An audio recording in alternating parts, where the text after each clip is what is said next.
You were telling me about your trip this past spring to Switzerland. This is when you were out there with what I call the mellow crew, you know. Can you tell me a little bit about what you learned climbing with all those other guys? It was really cool. Yeah, I've got a few things to say about their styles. I think like I climbed with them quite a lot on Alphane, but I climbed with them on other stuff as well. We went and had a look at other projects we found. It was really cool to see how stark the changes in how they'd approach climbs would be. I was really amazed by essentially in terms of styles, Sean, it's hard to generalize over all climbs, but if we were to look at Alphane, Sean did it obviously, not meaning to spoil that video, I think people were aware of that. but Sean climbs in a very different way to me, so I can go into a bit of the mechanics to it, but basically he's really good when his hands are more open. So you spoke a lot about, I think this is where I was mentioned in one of the previous podcasts you did with Dan Varian. We spoke quite a lot about high angle crimping. Essentially what that really allows you to do is utilize any in-cut on any holds that you use. And it allows you to generate force away from the wall. I'm really back dominant. So my shoulders and back will usually end up I'll retract my shoulders. So if you were to imagine holding a hold beside you, your arm out at 90 degrees and retract your hand outwards, so your scaps are almost touching together.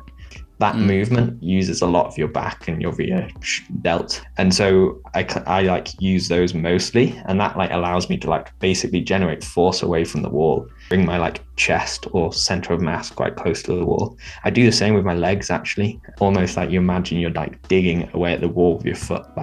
Use that to pull your hips closer to the wall as well. I'll do a climb and I'll often be quite slow when I do the climbs.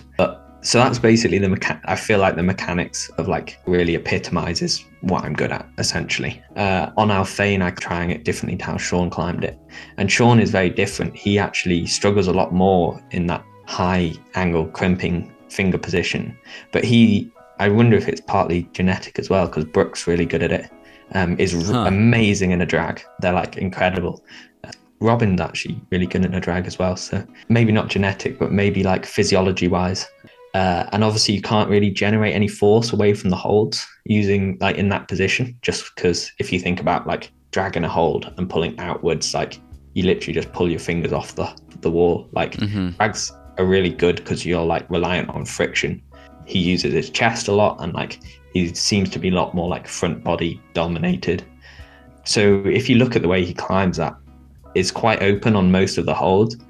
Down low there's you cross to an undercut, and both me and Sean readjust on this undercut for the next move, but he readjusts to open his hand up more to stand into the undercut, and I readjust to fully close my hand into a full crimp. It's great. We're very different there. I think Sean especially was impressive in how susceptible he felt to learning about things. He seemed quite analytical about things as well. He definitely seemed quite open-minded to suggestions. It seemed he was really looking at what was working for people, and it really emphasized how there's no real formula to be good at something. I don't know, Dave Graham's been called a wizard of climbing at times and things, and it's kind of almost comical, but it was really interesting to see those climbs which I'd work on with him. Everyone else would do a move and there'd be a sequence, and they'd figure out a sequence which would feel reliable, and they'd be oh yeah, nice,